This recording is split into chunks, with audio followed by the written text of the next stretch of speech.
Barcelona Real মাদ্রিদের শত্রুটা আমি যেটা ছিল শুধুমাত্র একটা আপনার খেলার মাঝে বা একটা দ্বন্দ্বর মাঝে, যে আমি ভালো টিম বা আমি ভালো ক্লাব, আমি ভালো প্লেয়ারকে ক্রিয়েট করি বা আমি ভালো প্লেয়ারকে সাইনিং করে টুর্নামেন্ট জিতি, এরকম একটা বিষয়টা ছিল। বাট বর্তমানে হয়ে গেছে তারা মানে এই খেলার মানামানিটা তারা নিয়ে গেছে তাদের প্লেয়ার সাইনিং পর্যন্ত।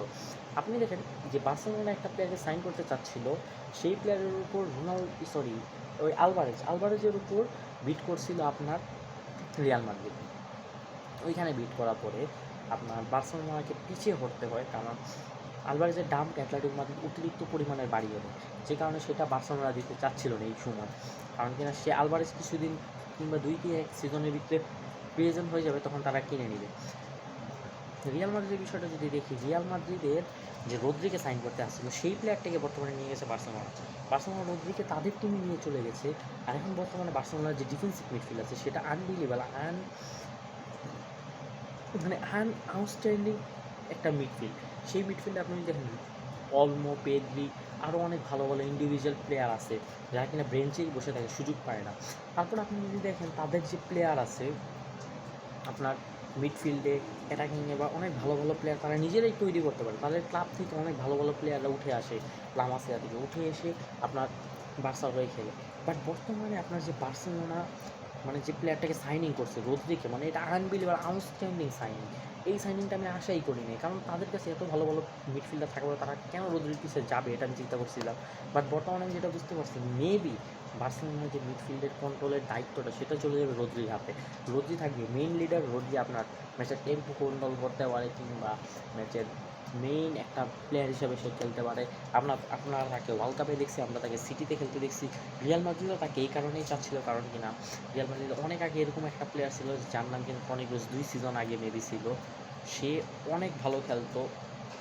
মানে তাকে আমি দেখছিলাম 2013 থেকে দেখা শুরু করছি টনি ক্রুসকে। সে ওই সময় থেকে নিয়ে আপনার রিয়াল মাদ্রিদে 2018 পর্যন্ত কী 22-24 পর্যন্ত কী করছে না সেটা সবাই জানে। আর এই যে টনি ক্রুসের আপনার ইন্ডিভিজুয়াল পারফরমেন্স যদি দেখেন, সে পুরো একাই পুরো মিডটাকে কন্ট্রোল করতে পারতো, সে ম্যাচের টেম্পো কন্ট্রোল করতো, সে অ্যাটাকিংয়ে অংশগ্রহণ করতো, সে ডিফেন্সিভে এসতো, এবং কি এমন একটা প্লেয়ার যে কিনা পুরো ম্যাচটাকে একাই হ্যান্ডেল করতে পারতো। সেই চিন্তা ভাবনা করতো যে আমি এটা করবো এখন কি না কী করবো, ম্যাচটাকে আমি কোন দিকে নিয়ে যাব, আপনার আমি কি অ্যাটাক করে গোল করাবো আমার টিমকে দিয়ে, নাকি আমি ডিফেন্সিভ করবো। সে এই পুরো ম্যাচটাই কন্ট্রোল সে করতো। এখন সিমিলার টাইপের প্লেয়ার ছিল রদ্রি, আর এই রদ্রিকে পাওয়ার জন্য রিয়াল মাদ্রিদ কী করছে না করছে সবাই দেখছে। তো বর্তমানে বার্সার জন্য যেহেতু রিয়াল মাদ্রিদ কিনতে পারে না, বা রদ্রি যেহেতু বার্সায় চলে গেছে, তো এটা নিয়ে আর কথা বলে লাভ নেই। আর আমি নিজ থেকেও চাচ্ছিলাম না যে রদ্রি আসুক, কেননা ঠিক আছে আমাদের এরকম একটা প্লেয়ার দরকার যেটা কি না আপনার ম্যাচের টেম্পো কন্ট্রোল করতে পারে বা ম্যাচকে কন্ট্রোল করতে পারে আপনার ওই টনি ক্রুসের মতো। বাট শেষমেশ বিনি আর রদ্রি এই বিষয়টা একটা সমস্যা হবে, সেটা আমি ভালো করে জানি। সমস্যাটা হচ্ছে কি, বিনির ব্যালেন্ডিওর মানে প্রাপ্য ব্যালেন্ডিওরটা রদ্রি কিন্তু মেরে দিছিল, সেটা নিঃসন্দেহে সবাই জানে। তো এই কারণে বিনি আর রদ্রির মানে কম্বিনেশন বলবে না, বা বিনি যেই টাইপের প্লেয়ার, সে তো রদ্রির 2 চোখ খেয়ে দেখতে পারে না বর্তমানে বাঘ থেকে। তো এটা নিয়ে অনেক সমস্যা হতো, বা যা করছে ভালো লেগে, আল্লাহ যা করে ভালো লেগে করে, ভালো হয়েছে, সে আসছে না। বাট তার মতো একটা প্লেয়ারকে, রদ্রির মতো একটা ডিফেন্সিভ মিডফিল্ডার বা এমন একটা মিডফিল্ডার সাইন করা উচিত যে কিনা ম্যাচের টেম্পো কন্ট্রোল করতে পারে, ম্যাচকে নিজে একা কন্ট্রোল করতে পারে, এরকম একটা প্লেয়ার রিয়াল মাদ্রিদের দরকার। এখন রিয়াল মাদ্রিদ এটাকে যত তাড়াতাড়ি সম্ভব এরকম একটা প্লেয়ারকে খুঁজে বের করে সাইন করা দরকার, আর কিছুই নেই, এতটুকুই। আর রদ্রি রিয়াল মাদ্রিদ আসলে এটাই ভালো হয়েছে।